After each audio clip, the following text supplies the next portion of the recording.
Hi Mark, my name is Bella. My student number is F0441017. Regina Hartley. While the best hire might not have the perfect resume, I'm a freshman at CUE. Your company launched a search for an open position. The applications start rolling in, and the qualified candidates are identified. Now the choosing begins. Person A, Ivy League 4.0, flawless resume, great recommendations, all the right stuff.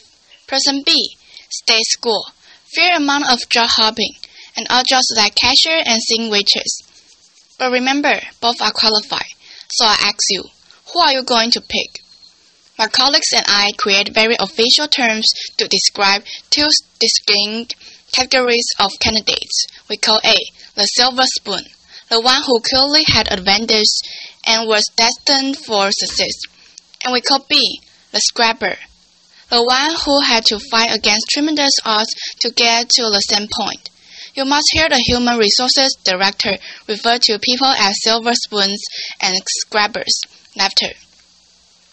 Which is not exactly politically correct and sounds a bit judgmental. But before my human resources certification gets revoked. Laughter. Let me explain. The resume tells a story, and over the years, I've learned something about people whose experience read like a patchwork quilt. That makes me stop and fully consider them before tossing their resumes away. A series of odd jobs may indicate inconsistency, lack of focus, unpredictability, or it may signal a committed struggle against obstacles. At the very least, the scrappers deserve an interview. To be clear, I don't hold anything against the silver spoon. Getting into and graduating from the elite university takes a lot of hard work and sacrifice. But if your whole life has been engineered towards success, how will you handle the tough times? One person I hired felt that because he attended an elite university, there were certain assignments that were beneath him, like temporarily doing manual labor to better understand an operation. Eventually, he quit. But on the flip side, what happens when your whole life is destined for failure and you actually succeed? I want to argue to interview the scrapper. I know a lot about this because I'm a scrapper. Before I was born, my father has diagnosed with paranoia schizophrenia, and he couldn't hold a job in spite of his brilliance. Our lives were one part coconut, one part awakeness, and one part a beautiful mind. Laughter.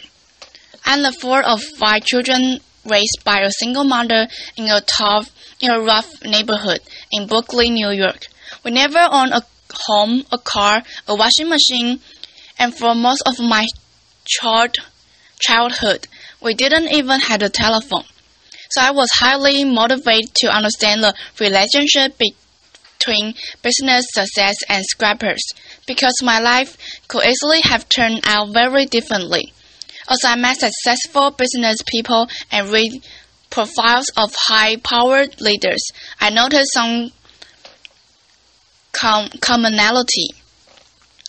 Many of them had experienced early hardships, anywhere from poverty, abandonment, death of a parent while young, to learning disabilities, alcoholism, and violence. The conventional thinking has been that trauma leads to distress, and there's been a lot of focus on the resulting dysfunctions.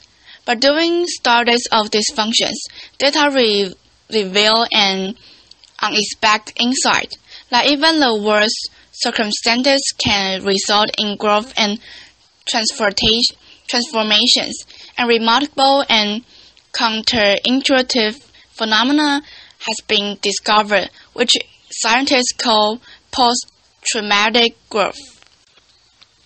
In one study designed to measure the effects of adversity on children at risk.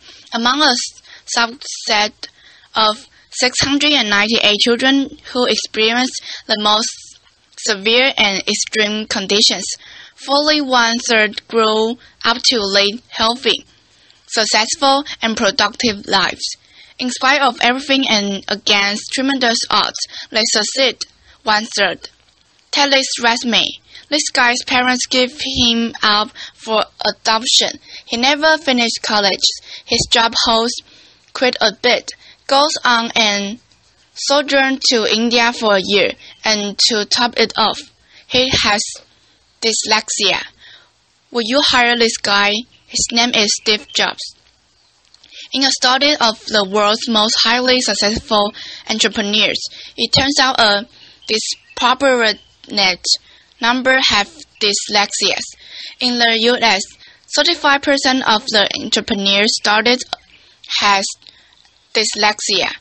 What's remarkable, among those entrepreneurs who experience post-traumatic growth, they now view their learning disabilities as a desirable difficulty which provide them an advantage because they become better listeners and pay greater attention to detail. They don't think they are who they are in spite of adversity. They know they are who they are because of adversity. They embrace their trauma and hardships as key elements of who they are become, and know that without those experiences, they might not have developed muscles and grit required to become successful. One of my colleagues had his life completely upended as a result of Chinese Cultural Revolution in 1966 at the age of 13. His parents were relocated to the countryside. The schools were closed and he was left alone in Beijing to fend for himself until 16, when he got a job in a clothing factory. But instead of accepting his fate, he made a resolution that he would continue his formal education.